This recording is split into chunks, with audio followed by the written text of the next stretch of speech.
Hello and welcome back to the Exam Study Expert podcast. I'm your host, William Wadsworth, Cambridge psychologist, exam success coach, and flashcard nerd. You're listening to our Flashcard Mastery course, the ultimate guide to unleashing the power of the flashcard. Flashcards are not the only effective study strategy, and I'd never recommend only relying on one study strategy in isolation. But when it comes to the specific challenge of learning and retaining your core course knowledge, I do think they are by far and away your best bet. And the bigger the challenge you're facing in terms of the sheer amount of stuff you need to know for your exam, I think the more important it is to know how to use flashcards really, really well. So we're on part 3. See part 1 for more on the underlying science behind the flashcard, and part 2 for an introduction to the practical fundamentals for using flashcards in action. And I do recommend that you've listened to those prior installments before we move into part 3 today, even if you're something of a frequent flyer when it comes to flashcards. Don't be tempted to skip the fundamental stuff just because you're using flashcards already. It's so important to have all of the foundations rock solid. If there's a few gaps there, everything else will be unstable. So do check out parts 1 and 2. Go ahead, check those out first. I'll wait here if you need to. Once you've done that, a warm welcome to the second half of the course, in which we'll be covering some of the more advanced tips for taking your flashcard strategy beyond the basics and to the next level. We're going to split it into today's installment, part 3, covering top tips for making your flashcards, and then next time, part 4, covering top tips for training with your flashcards. That all-important testing process. Today, we're going to be covering 5 top tips for making flashcards better. Little tips, tricks, hacks, helping you save time in the making process, helping you experiment with new flashcard formats that could help your learning needs, and making your content easier and stickier to learn. So 5 tips in total today. It's worth just a quick note that if you are an exam study expert supporter on our Patreon, which launched last week, you also have access to a further 3 bonus tips. And for those of you listening today, I've left those 3 tips out of the main episode for 3 main reasons. Firstly, I was seeking to keep this public episode fairly tight. I'm really looking to sort of strike that balance between a somewhat more casual listener still getting some fantastic ideas to master flashcards versus completely overwhelming and overloading you in this format and just making it a bit too long to digest. The 8 tips in one episode was just feeling a bit much, particularly given the weight of some of these tips. And it's really important to me from a kind of outreach and mission perspective that this course stays digestible for a wide range of scholars, not just the most ambitious and able. Second reason is that I have put a lot of work into developing my flashcard playbook over the years, and some of the ideas, particularly the 3 I've kept behind in the Patreon particularly, are ideas I don't think you'll find anywhere else. It's taken me a long, long time to develop those and hone those over many, many thousands of hours of coaching real-life candidates, exam candidates on making their flashcards. And I wasn't quite ready for some of my secrets to just be scraped up and trotted out by AIs, the sort of ChatGPTs or Google Bards of the world, without giving either compensation nor attribution to the creator. So we're going to see how this world evolves, but for now I'm just a little bit hesitant about putting some things out there if they're just going to be scraped up and not attributed back to the creator. And then the third reason is that the Patreon version of this course also includes the option to watch as a video, and at least a couple of those tips are quite visual in nature, and I was sort of struggling to make them play well on the audio version. So if you're more of a casual flashcard user, you're going to get everything you need from this episode. There's no need to go and check out the bonus material. But if you're really serious about your flashcard learning, and especially if you're using it as a tool to learn a very significant course and working with hundreds, probably thousands of flashcards, I definitely encourage you to consider supporting the show over on Patreon and getting yourself access to the bonus materials by doing so in order to help you optimize your approach to learning with flashcards, especially on a big scale. Some of our support options are very inexpensive, and all proceeds are used to cover the costs of making and hosting this show. So thank you for supporting our mission to help the world study smarter. You can join our VIP supporter community on Patreon today at examstudyexpert.com/VIP. That's examstudyexpert.com/VIP. And so too, today's 5 big ideas to help you make better flashcards. Number 1, distill everything for faster and more flexible learning. In previous episodes of this course, we've learned about the importance of not writing too much on each card and of breaking up material over lots of cards, each of which has a single isolated point. We talked about the Greeks and subdividing things, subdividing material into atoms. I want you to atomize your flashcards, so keep subdividing it until it's too small to break in half again. And this tip pushes this idea a little bit further. So I want to challenge you to express every concept you write on your flashcards in the bare minimum number of words. And that's both in terms of what goes on the front, the cue on the front, and in terms of the sort of answer, if you like, on the back of your card, or the equivalent in the question and answer boxes in a digital flashcard platform. So, for example, don't write, "What is the word equation for photosynthesis?" or "Which genes are linked to Alzheimer's development?" when you could just write photosynthesis, equine, or ALS genes. And as in those examples, I'll often write in a form of shorthand, abbreviating common long words for my course that I'm writing regularly into a shorthand that takes me just a little bit less time to write. So the benefits of distilling down your language are threefold, I think. The first one I've just mentioned, it's helping you accelerate your flashcard making process and reducing the time you need in order to get your cards made, and so helping you get to that all-important testing time more quickly. At first, when you start using this idea, it might just slow you down a little bit as you're adapting to the new approach and the new way of writing, but quite quickly you'll find yourself being able to crank out cards more quickly. Secondly, being less wordy also makes it easier to train with your flashcards. So having fewer words to read, both in the prompt and the answer, means it's easier to test yourself on your cards. You can the question pops out more quickly, and you can decode the answer more quickly as well when you look at that and compare that to what you've come up with and more easily check, yes, I got that, or no, I kind of missed that point. And then thirdly, some students over the years have told me something I've heard several times over the years. Is this idea that, we might find we can produce the correct answer only when the specific question phrase is the same as the one we had on the front of our cards in our studying. So we kind of end up having our learning tied to very specific question phrases, and if the question is phrased differently or there's another way you need to access that underlying knowledge, you kind of can't access it. That's no good, of course. We need flexible knowledge, and by boiling a concept down to its bare essence, syntactically speaking, that allows us to access that particular memory cupboard based on a whole range of different cues and questions. So keep those cards, keep them short, keep them punchy. Really good way to lead to higher quality and more time efficient learning. Number 2, right sizing your cards. Something that plays very nicely with the previous tip about writing less and distilling down is using a physically appropriate size of flashcard paper for the job. This can encourage better technique.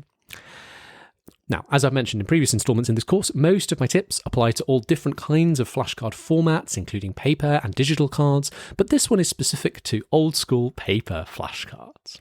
So when you go to a stationer's or go online and order a set of flashcards, the most common flashcard paper I see is quite large in format. You've maybe got 10 or 15 ruled lines and a decent kind of width, quite a decent amount of space to write in. So a lot of writing space conveys the idea that, we should fill it. Like, why have all that space if we're not going to fill it? So, I see that happening a lot. I talked about this in the previous episode. I'll see a lot of students with, like whole paragraphs of writing on the back of a flashcard. And actually, as we're saying, our flashcards should be quite sparse, and that leads to higher quality learning, the cued recall we've been talking about. So to support this, I recommend either purchasing a smaller flashcard format, you can get sort of mini ones, or simply take a pair of scissors to your existing cards and cut them up to half or even quarter the size they were when you bought them. This idea is especially important if you are yourself trying to get out of an existing habit of writing loads on each card. Having that discipline of less space to write in is a very helpful constraint and a reminder to keep it distilled, keep it tight.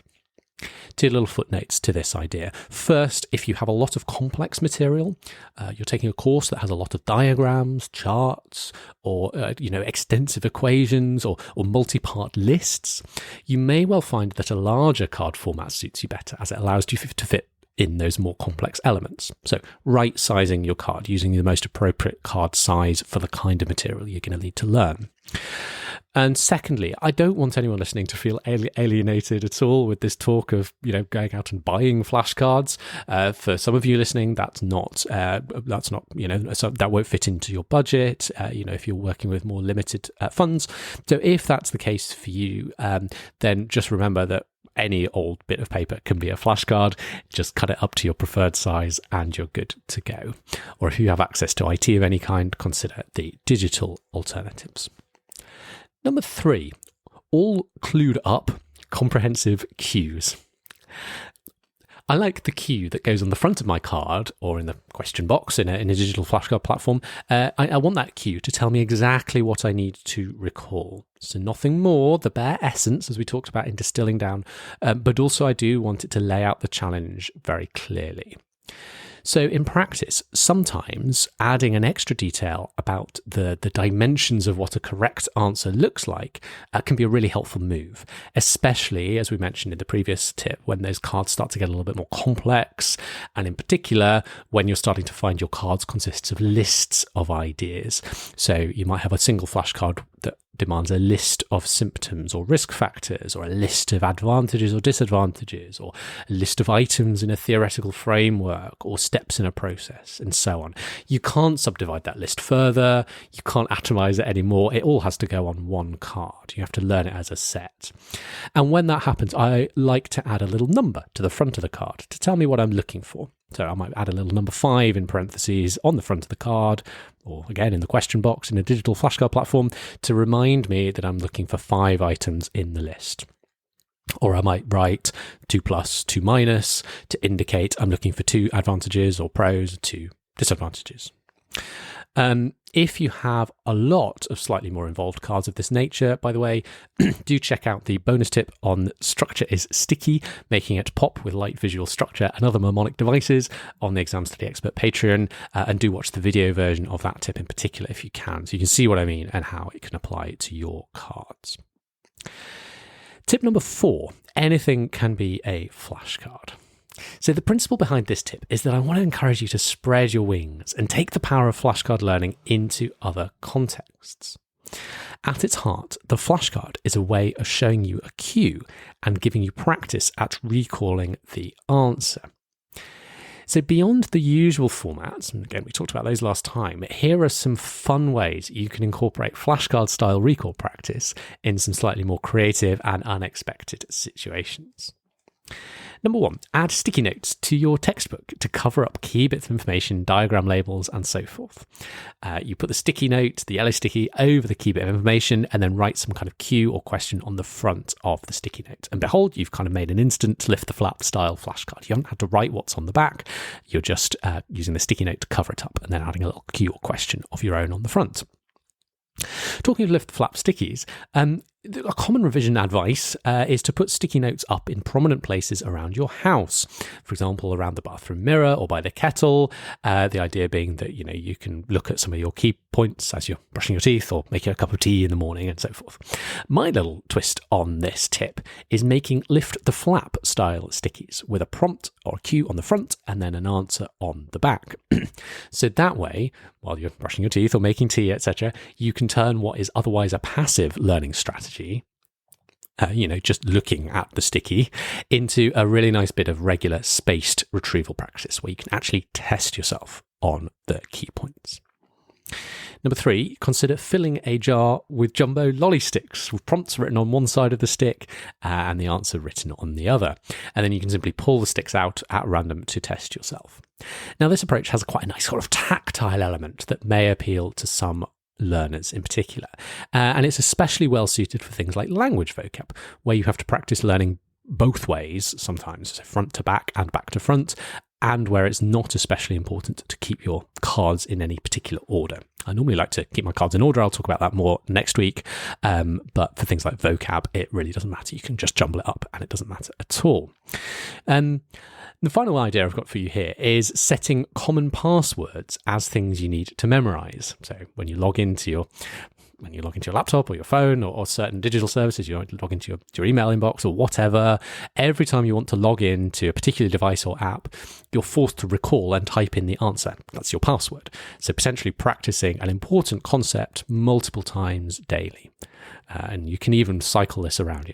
Good password security sometimes suggests changing your passwords for key things on a regular basis.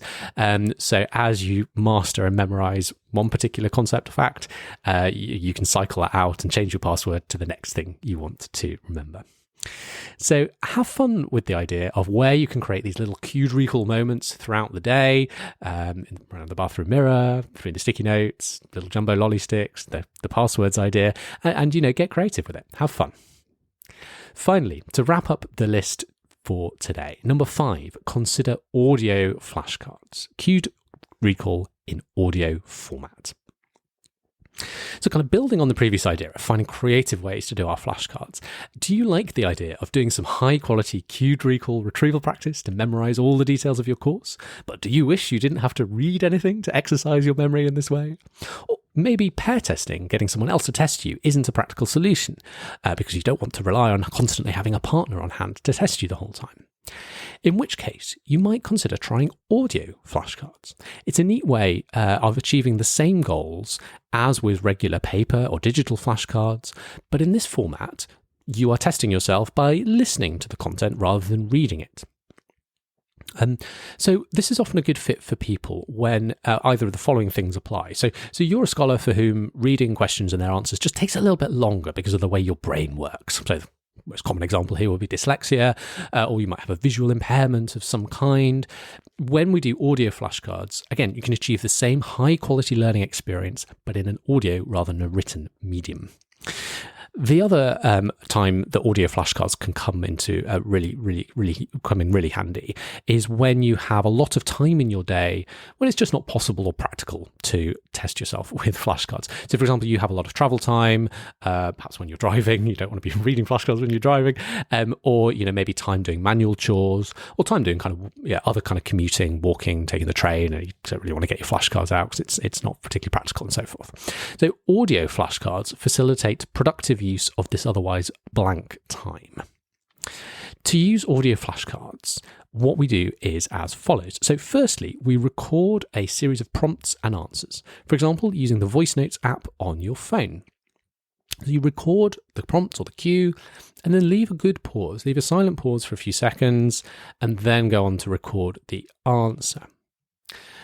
You may find it easy to make some notes on your questions and answers before hitting record, or if you have already made some flashcards, you could record the flashcards you've already made into the voice notes app on your phone. This strategy is aimed at helping you reduce the amount of time you need to spend reading. So this effectively allows you to just read once out loud, and then each subsequent time you want to test the flashcards, you can do so by listening. So that brings us on to the next step we do, which is to test ourselves by listening to our recording. So you play the voice note back, and as you hear each question or cue, you want to try answering, producing the correct answer in the pause. You can either just do that in your head or speak it out loud if you want to. And then when you hear the answer, as the recording plays on past the pause, you'll be able to mentally cross-check what you've just said against the answer that will play. And if you got it wrong, you'll learn from that. That will help it to stick. So again, this strategy can be a very useful way to build a very robust knowledge base with minimal reading during the flashcard process. It's not perfect. In particular, if you're going to be writing on exam day, it is important to practice writing your answers at some point. But that's not the case for everybody. You might be preparing for an oral exam, or you might be dictating your answers via a scribe on exam day, in which case practice in oral format is perhaps even better than practice in written format. So audio flashcards could be a really powerful tool for you, well worth considering if they sound like a fit for your needs. And with that, that's a wrap for this episode. I hope you found these 5 ideas really helpful. And remember, if you are a supporter on Patreon, you can find your bonus 3 extra flashcard making tips ready and waiting for you in a choice of audio or video format. There's even a deep dive walkthrough, which is also included in how to master some specific digital tools. We've got a module on Brainscape, one on Quizlet, one on Anki. It goes into real depth, like 20-30 minutes on each tool. These were created a couple of years back by my associate, Dr. Alex Hibble, and she breaks down how to set each platform up for successful learning, what settings we'd recommend for best results, and so forth. So if you're using any of those platforms, well worth checking that walkthrough out to make sure you're getting the most out of your chosen tool. As I say, if you're really serious about your flashcard learning or simply want to support the show, please do consider supporting us on Patreon and getting access to all our VIP area bonus materials on flashcards and more. Just head to examstudyexpert.com/VIP. That's examstudyexpert.com/VIP to support the show. I'll be back here next week for the 4th and final instalment of the flashcard course, when we'll be diving into the all-important training process, when you can actually come to start testing yourself. So this is what we've all been building towards. This is what we've been building towards the whole course. It's the most important and pivotal part. Again, we shared a few of the basic tips back in episode 2. Part 4, next time, we're going to be getting into the slightly more advanced, slightly more sophisticated ideas for testing yourself, setting up an effective spacing schedule, and so forth. So some lots of really, really helpful detail to get into with you next time. I look forward to hopefully seeing you then. For now, thank you so much for listening to this episode. It's been great to have your company as always, and have fun with your flashcards. Wishing you every success with your learning and in your exams.